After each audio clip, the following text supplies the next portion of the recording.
My wife claimed she was helping a friend move, but my gut told me otherwise. So I called her friend, who had no idea what I was talking about. Hours later, she came home smiling, until she saw the packed bags waiting by the door. I'm 39. My wife, Sarah, is 36. We've been together for almost 10 years, married for 8.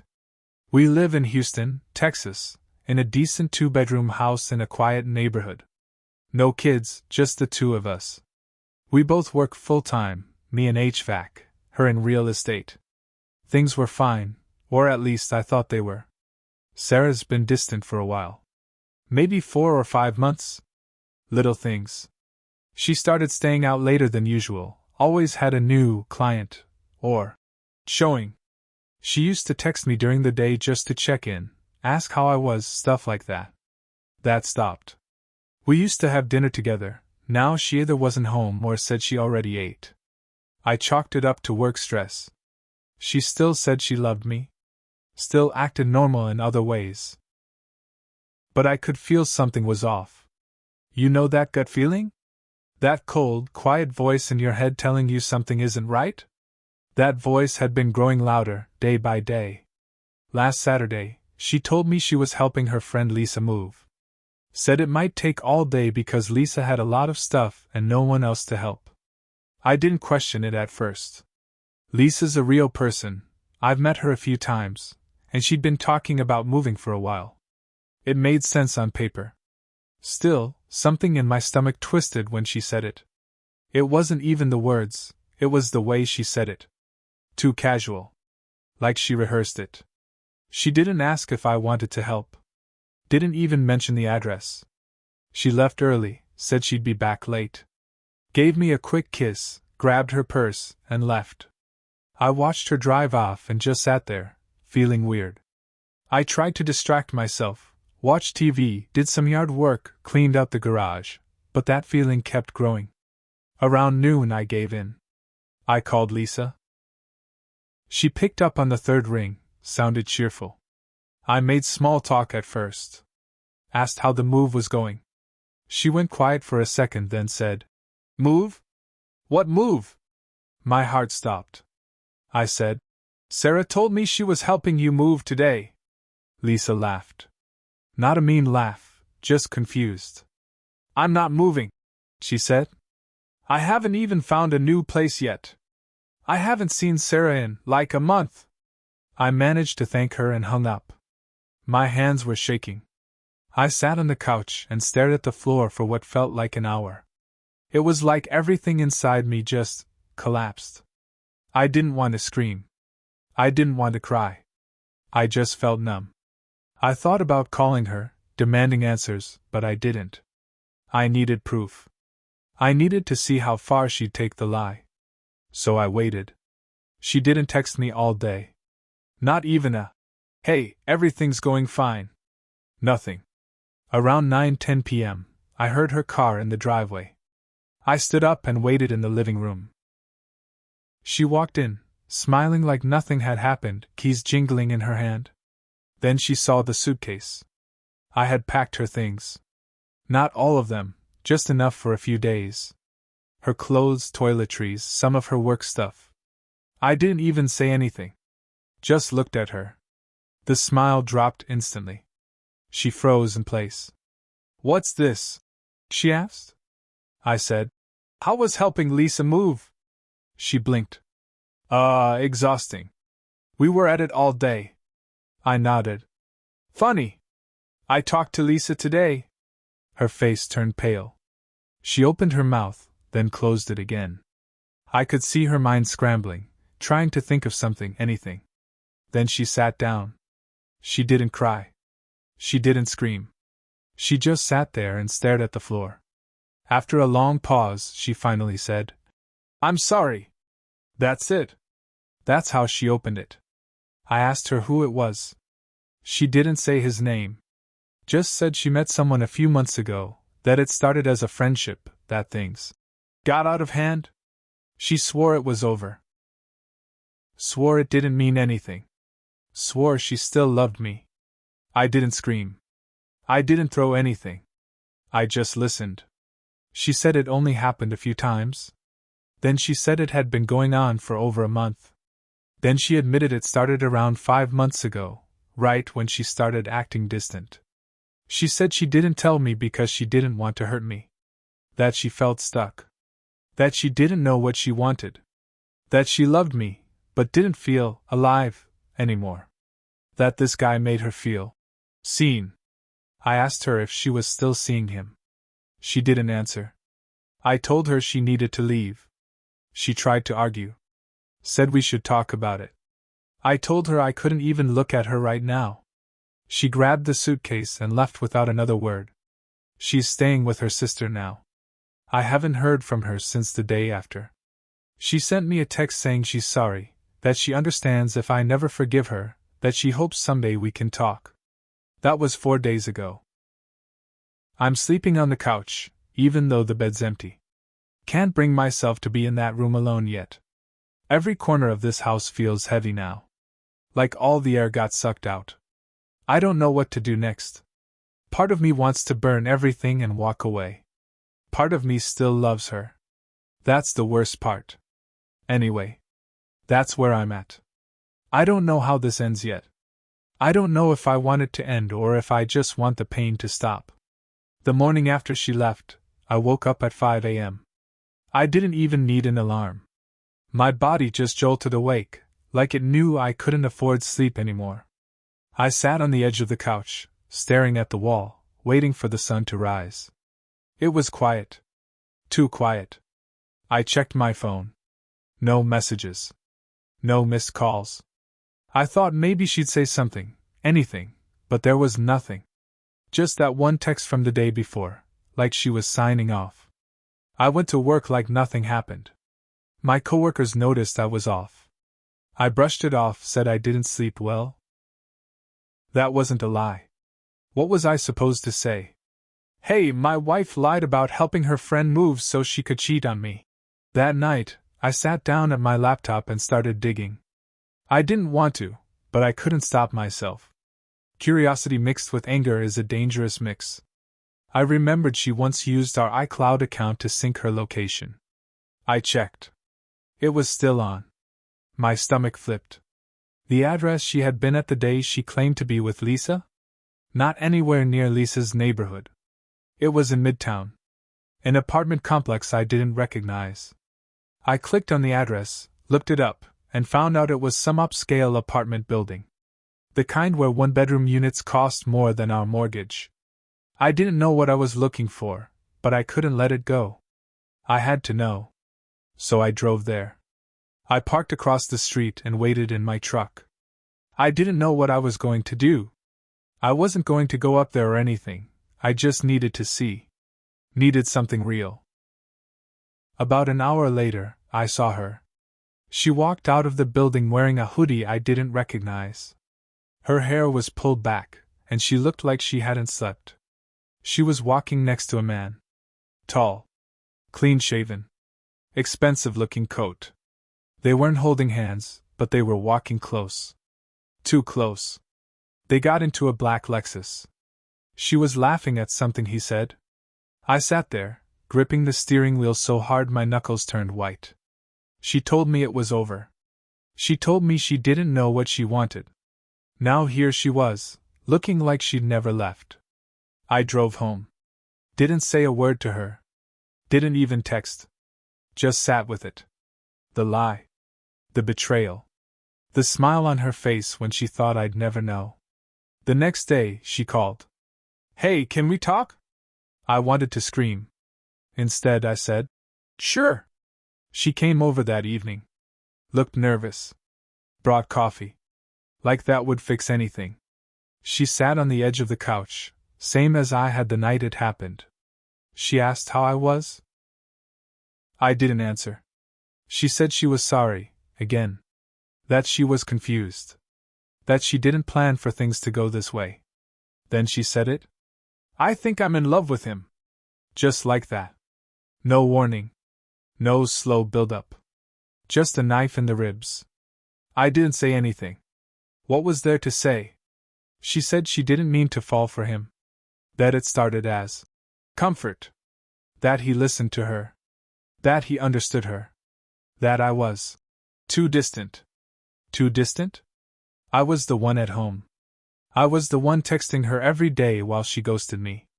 She said she didn't come back to rub it in. She just wanted to be honest. Said she owed me that.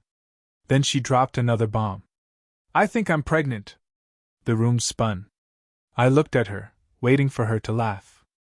For her to say it was a joke. But she just sat there, looking pale. I don't know if it's yours, she said.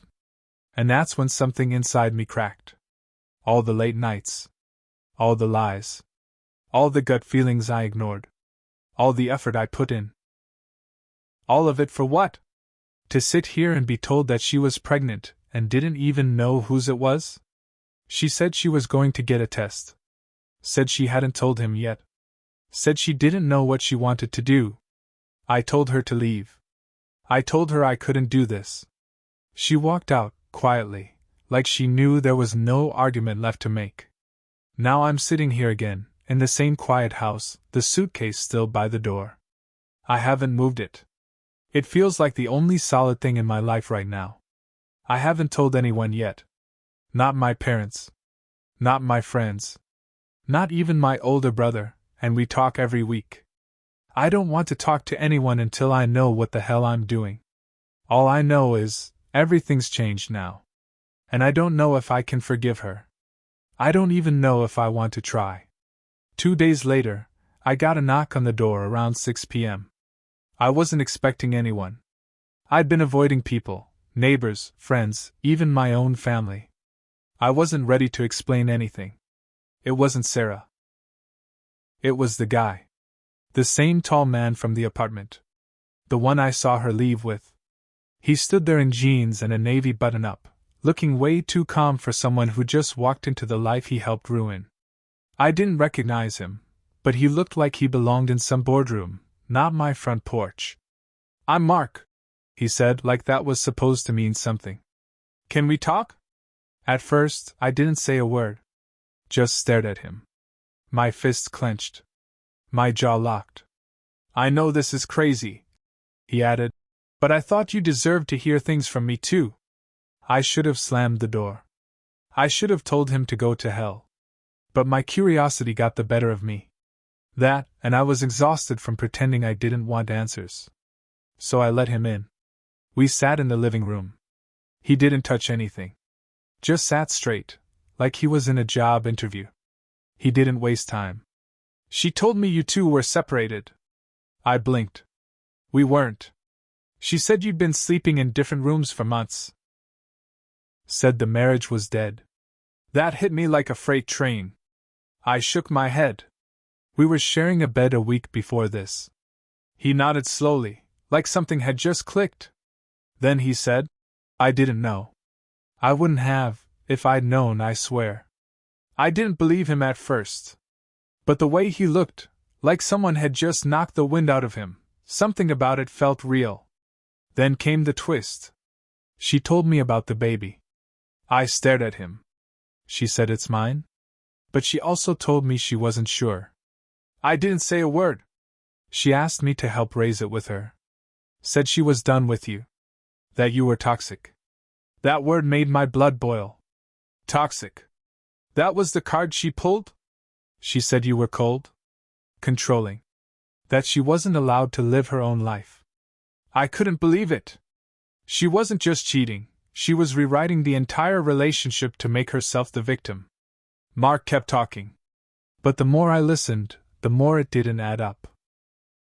I started feeling like something was off.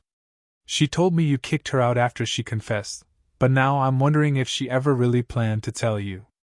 I just nodded, letting it all wash over me. She played us both, man, he said finally. I thought I was the one getting cheated with.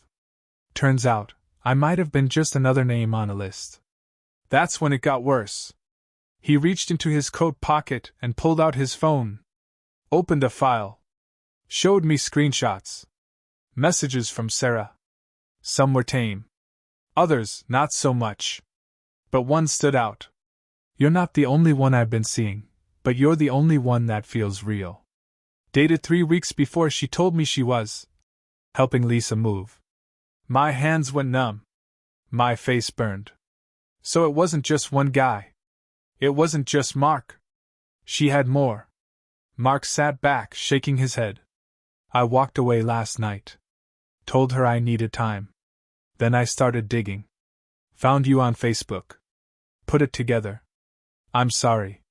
He stood up, gave a half-hearted nod. I don't expect forgiveness. I just thought you should know what she's been saying. What she's been doing. I watched him leave, then locked the door behind him and sank to the floor. I didn't cry. I didn't scream. I just sat there, surrounded by lies, and realized I didn't even know who the hell I'd been married to for 8 years. Then, later that night, my phone buzzed. It was a text. Can we talk tomorrow? Please. It's important. From Sarah. I stared at the message, wondering how much more she had to say, and how many more knives she was about to twist.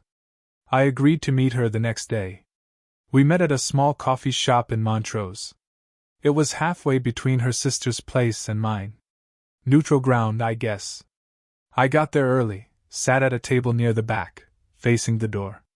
My stomach was a tight knot. I hadn't slept much. My head was buzzing, not just with anger now, but confusion, betrayal, grief. The kind that makes you question everything, including yourself.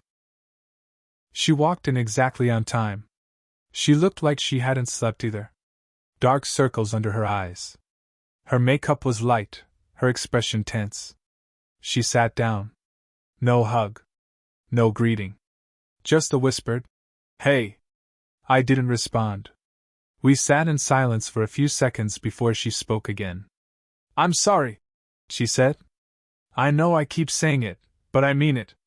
I stayed quiet. I wanted to hear what she had to say without interrupting. "I wasn't going to tell you," she admitted. "Not about the other guy. Not about the baby. I panicked when you called Lisa. I thought if I just came clean about the one thing, it'd be enough to make you hate me and leave, and I wouldn't have to keep lying." I stared at her, blinking slow.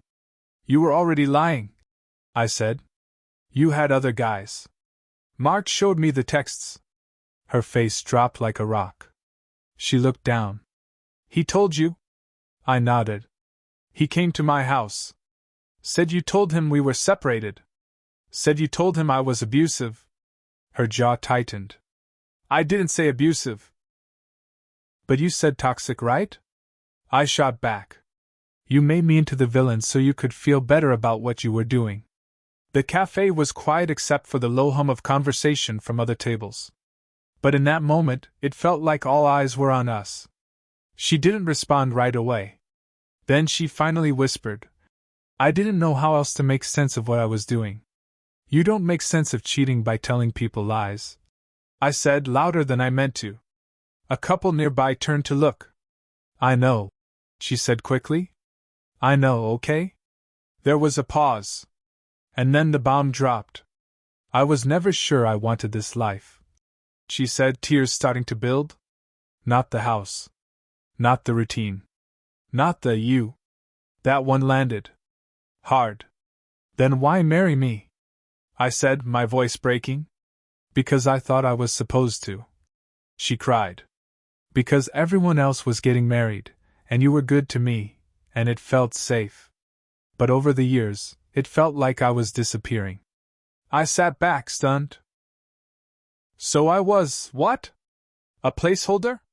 A safety net?" "No," she said, leaning forward. "I loved you.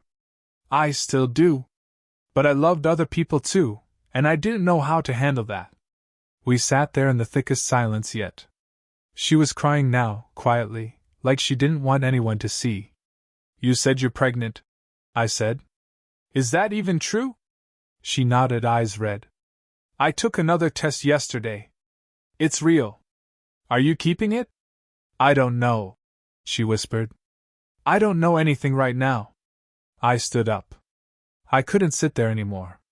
"I gave you my best," I said. "I gave you everything I had. And it wasn't enough. You didn't just lie. You destroyed the trust. You rewrote who I was. I didn't mean to. Intent doesn't change the result. I snapped. You burned the bridge, Sarah. And now we're just standing on opposite sides watching it sink. She didn't stop me when I walked out. I didn't go home right away. I sat in my truck for a long time, engine off, trying to breathe. My brother came over that night. He found out because apparently Mark reached out to him on Facebook too, trying to find me before he showed up. I told him everything. He listened. Didn't say much at first. Then he shook his head and said, "You didn't deserve this, man. No one does." He offered to let me stay with him for a while. I said I'd think about it. Sarah's sister texted me 2 days later. Said Sarah was a wreck. That she wasn't eating, barely speaking. I didn't respond. Then Lisa, the real Lisa, called me. She apologized for being part of the lie, even if unknowingly. Said she had no idea Sarah was using her name as cover. She sounded genuinely sick over it. People around me started finding out. Quiet whispers. A few texts from old mutual friends. No one really took sides, most just said, "Sorry you're going through this." But a couple of Sarah's close friends unfollowed me on everything. I guess they got her version. That's the part that hits harder than you expect. How betrayal doesn't just hurt you, it unravels the people around you. I haven't made any big decisions yet. I've got the divorce papers drawn up, sitting on my desk. I haven't signed them yet. Sometimes, I still wake up thinking she's in the bed beside me. Sometimes I still want to call her. But then I remember her laughing in that man's car. The way she said I was safe, not special. The way she cried, not because she missed me, but because she got caught. She made her choices. And now I have to make mine. I don't know if she's keeping the baby. I don't know if it's mine. If it is, I'll step up. But not for her. For the child. They didn't ask for this. What I do know is, I'm not the same person I was 2 weeks ago. There's a scar now. One I didn't ask for. One I didn't deserve. But scars mean you survived. Maybe someday, I'll trust again. Maybe someday, I'll love again. But for now, I'm just breathing. One day at a time. And that has to be enough.